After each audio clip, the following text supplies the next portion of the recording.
ओम शांति। आज 18 अगस्त 2021 के बाप दादा के मधुर महावाक्य सुनते हैं। बाबा कहते बच्चों को, मीठे बच्चे, पर चिंतन छोड़ अपना कल्याण करो। तुम सोने जैसा बनकर औरों को रास्ता बताओ। तुम सोने जैसा बनकर औरों को रास्ता बताओ। प्रश्न है आज का, अशरीरी बनने का अभ्यास जो सदा करते रहते, उनकी मुख्य निशानियां सुनाओ। अशरीरी बनने का अभ्यास जो सदा करते रहते, उनकी मुख्य निशानियां सुनाओ। उत्तर में, वे हठ से अपने कर्मेंद्रियों को वश नहीं करते, लेकिन उनकी कर्मेंद्रियां स्वतः ही शीतल हो जाती है। हम आत्मा भाई भाई हैं, यह स्मृति स्वतः ही उनको रहती है। देह अभिमान छूटता जाता है, नाम रूप का नशा खत्म होता जाता है, दूसरों की याद नहीं आती है। तो ये है अशरीरी बनने वालों की निशानियां। गीत है, तो प्यार का सागर है, तेरे एक बूंद के प्यासे हैं हम। ओम शांति। ये कोई सिर्फ प्यार का सागर नहीं, ये तो ज्ञान का सागर भी है। ज्ञान और अज्ञान, ज्ञान को दिन, अज्ञान को रात कहा जाता है। ज्ञान अक्षर ही अच्छा है ना, अज्ञान अक्षर तो बुरा है। आधा कल्प है ज्ञान की प्रारब्ध और आधा कल्प है अज्ञान की प्रारब्ध।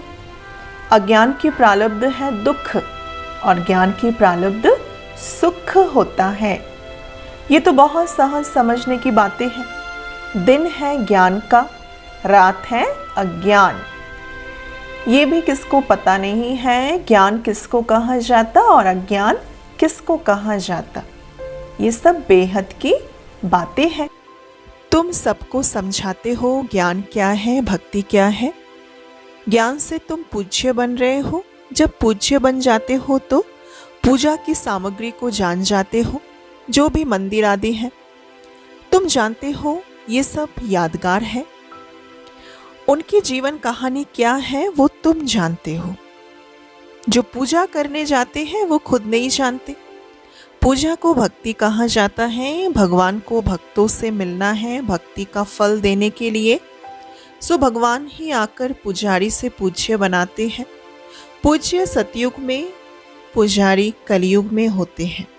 तुम बच्चे जानते हो आज क्या है और कल क्या होना है। विनाश तो जरूर होने का है। कोई भी समय हो सकता है विनाश। तैयारी चल रही है, गाया हुआ भी है। अनेक कुदरती आपदाएं होती हैं। ये तो लिख देना चाहिए, गृह युद्ध और कुदरती आपदाएं, उनको कोई ईश्वरीय आपदाएं नहीं कहेंगे। ये तो ड्रामा की नुंद है जिसमें नेचुरल कैलेमिटीज सब आने वाली है। विनाश में भी मदद करेंगे, मूसलाधार बरसात पड़ेंगे, भूखों मरेंगे, अर्थक्वेक आदि सब आने की है। इन द्वारा विनाश होने का है। बच्चे जानते हैं ये तो जरूर होने का है, नहीं तो सतयुग में इतने थोड़े मनुष्य कैसे होंगे। जरूर इकट्ठा विनाश होएगा। बच्चे अच्छी रीति जानते हैं ये सब कपड़े धोए जाएंगे।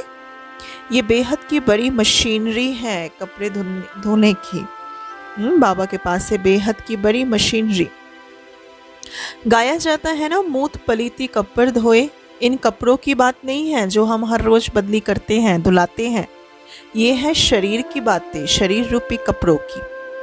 आत्माओं को योग बल से धोना है। इस समय 5 तत्व तमो प्रधान है, तो शरीर भी ऐसे बनते हैं। पतित पावन बाप आकर पावन बनाते हैं और सब खलास हो जाते हैं। तुम जानते हो पावन कैसे बनते हैं। रास्ता बहुत सहज बाबा बताते हैं। मनुष्य तो कुछ भी नहीं समझते। जहाँ जहाँ भक्ति यज्ञ आदि होते वहाँ जाकर समझाना चाहिए कि जिनकी तुम भक्ति करते हो उनकी बायोग्राफी समझने से ही तुम देवता बन जाते हो। उन्होंने जीवन मुक्ति कैसे पाई सो तो समझो आकर। देवी देवताओं ने मुक्ति, जीवन मुक्ति कैसे पाई, आकर यहाँ समझो। ब्रह्मा कुमार कुमारियों के पास तो तुम भी जीवन मुक्ति पा सकते हो। मंदिरों में बैठ जीवन कहानी समझाने से अच्छी रीति समझेंगे। तुम भी बाप से अभी जीवन कहानी सुनते हो ना। तुम बच्चों को कितनी समझ मिलती है। परमपिता परमात्मा की जीवन कहानी कोई भी नहीं जानते। सर्वव्यापी कहने से जीवन कहानी थोड़ी ही हो जाती है ये।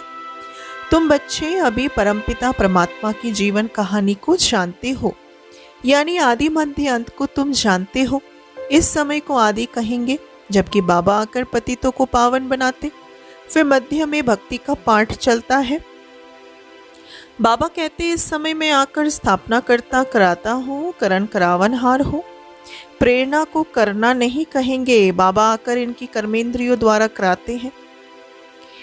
इसमें प्रेरणा की कोई बात ही नहीं, करण करावनहार तो जरूर सन्मुख होकर कराएंगे ना।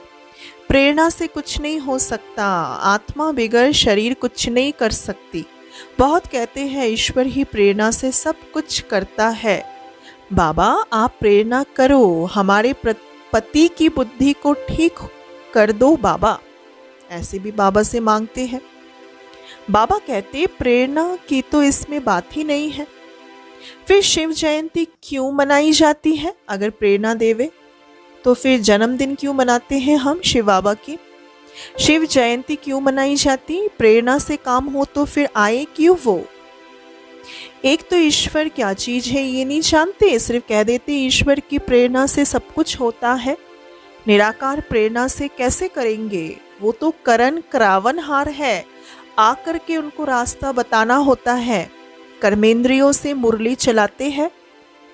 जब तक कर्मेंद्रियों का आधार ना ले तब तक मुरली कैसे चलाए? ज्ञान का सागर है तो सुनाने के लिए मुख चाहिए ना। अब तुम बच्चों को सारी दुनिया के आदि मध्य अंत का पता पड़ा है, पूरी नॉलेज मिली है। समझते हैं ज्ञान बिगर गति नहीं, ज्ञान कौन दे? फिर अज्ञान मार्ग और ज्ञान मार्ग में फर्क तो देखो ना। विज्ञान भी कहते हैं अज्ञान है अंधियारा, बाकी ज्ञान और विज्ञान को हम मुक्ति जीवन मुक्ति कह सकते हैं। तुमको अब पावन बनने का ज्ञान मिलता है, तुम सुदर्शन चक्रधारी बनते हो।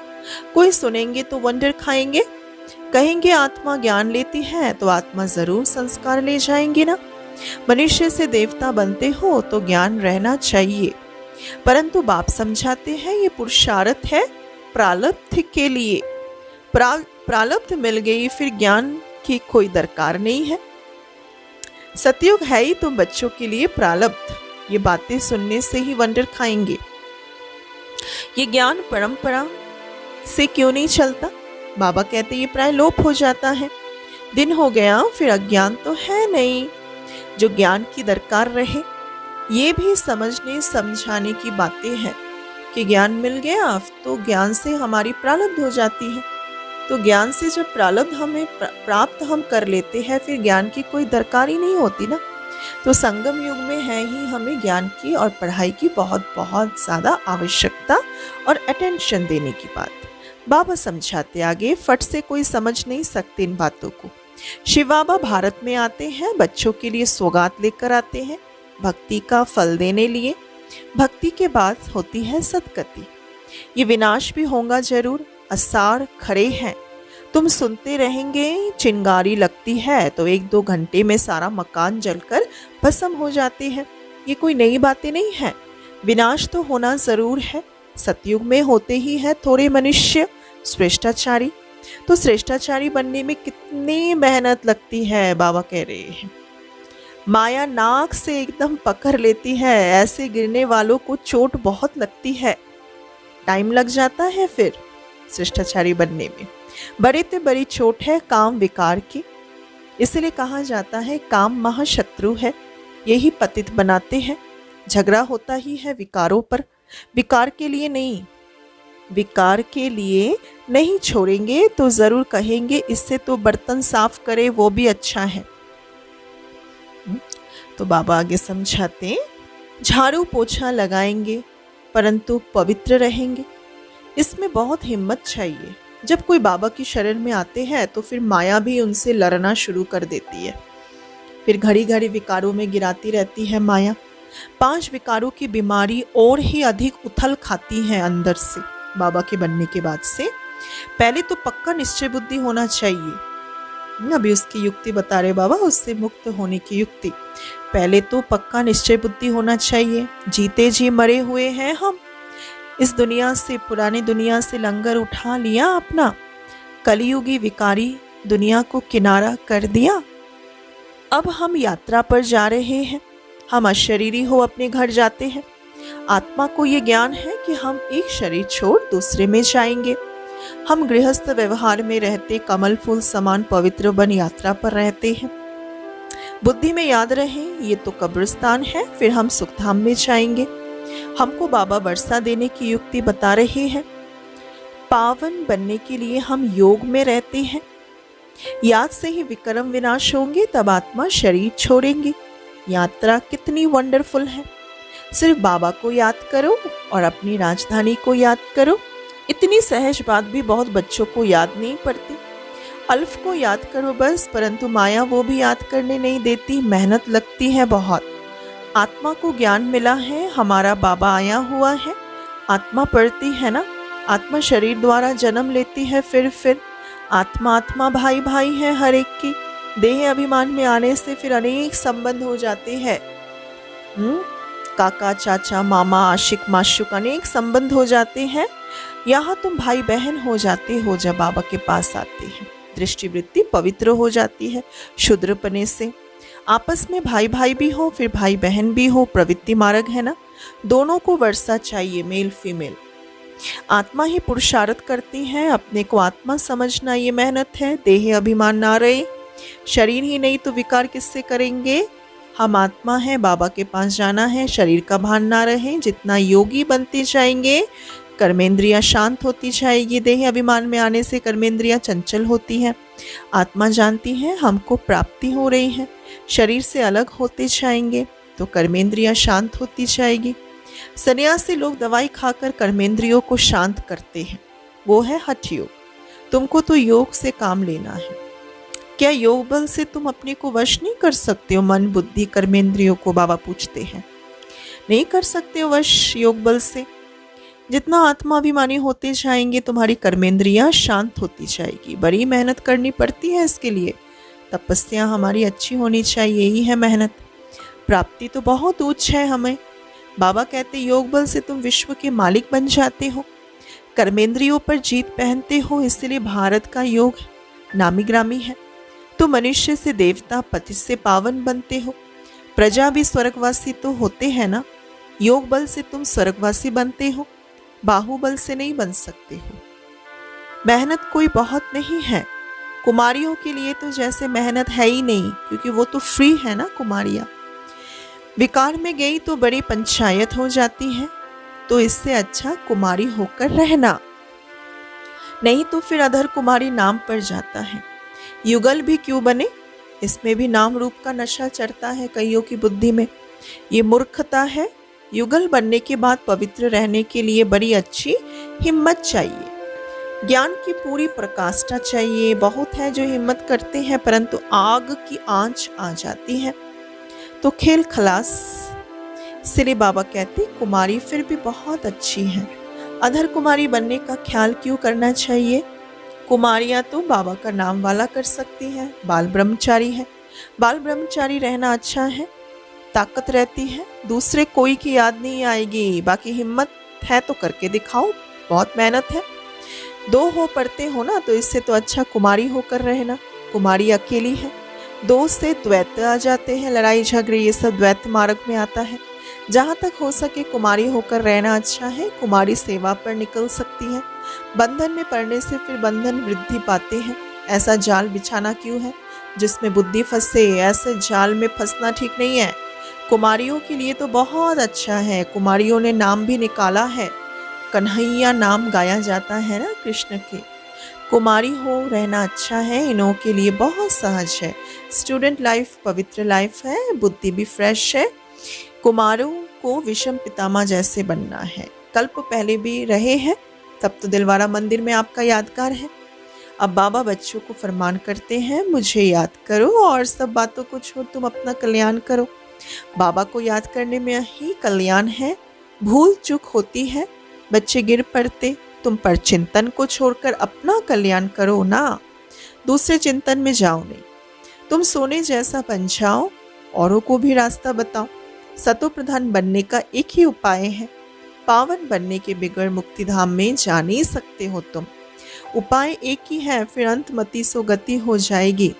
झरमुई झगमुई छोड़ दो, नहीं तो अपना ही नुकसान करेंगे।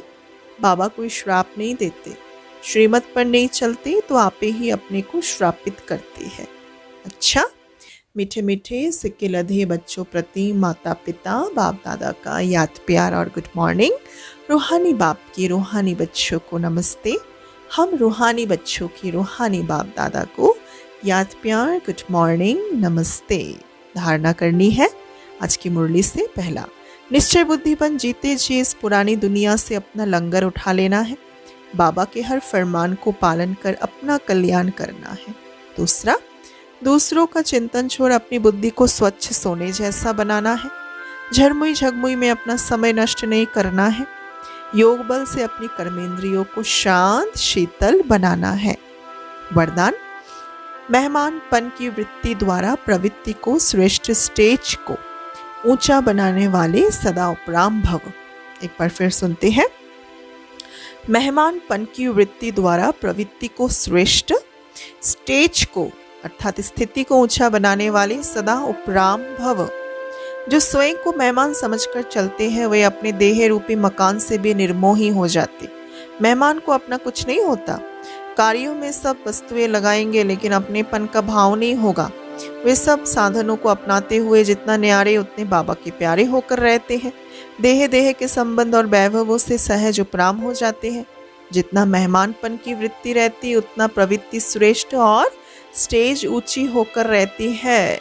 श्लोगन आज के दिन का, अपने स्वभाव को निर्मल बना दो तो हर कदम में सफलता समाई हुई है। अच्छा, ओम शांति। दिल से कहो मेरा बाबा, प्यार से कहो मेरा बाबा।